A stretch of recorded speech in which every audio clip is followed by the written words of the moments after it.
হঠাৎ করে যেন মনে হচ্ছে এবার শীতটা চলে যাবে। সকাল থেকে এখন চড়া রোদ আর দিনটাও অনেকটা বড় হয়ে গেছে। কিন্তু যাই বলো না কেন, শীতটা কিন্তু আমি মিস করব খুবই।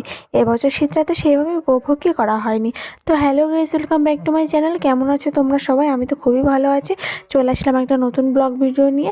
আজকে একটু স্পেশাল বলতে এক জায়গায় যাওয়ার ছিল, সেটা নিয়ে আজকে ব্লগ ভিডিও তোমাদের সাথে শেয়ার করব।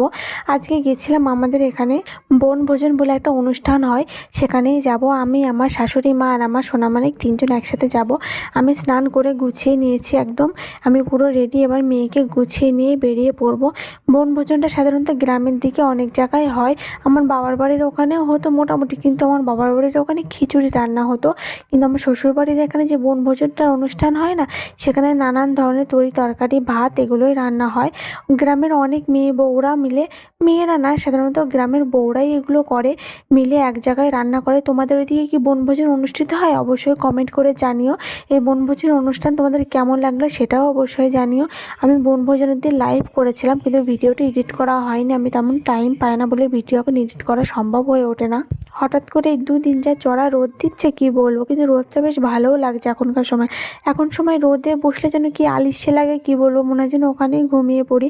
জানি না তোমাদের কার কার এমন হয়। দেখো, বলতে বলতে তো আমি এখানে পৌঁছেই গেছি। আর দেখো সবাই রান্না করছে এখানে লাইন দিয়ে বসে। দেখতে বেশ সুন্দর লাগে না? এখানে চারিদিকে বাঁশ বাগান, আর পিছনে এক জায়গায় দেখো এখানে সরস্বতী পুজো হয়েছিল, একটা ফাঁকা মাঠ। বনভোজন মানে বনের মধ্যে যে রান্না করে যে ভোজনটা করা হয় সেটাকেই তো বনভোজন বলা যায়, তাই না? ভীষণই আনন্দ হয়। আর আমি খেতেও বসে পড়েছিলাম, সবার আগেই বসে পড়েছিলাম খেতে।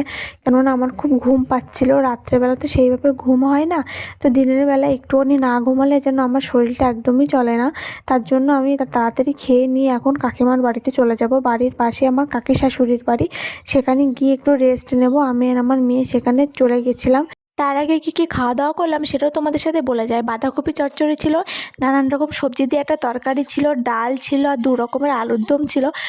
আমার শাশুড়ি মা আর বাকিরা সবাই ওখানেই ছিল। আমরা দুজন এখানে এসে খানিকক্ষণ ঘুমিয়ে নিয়েছিলাম।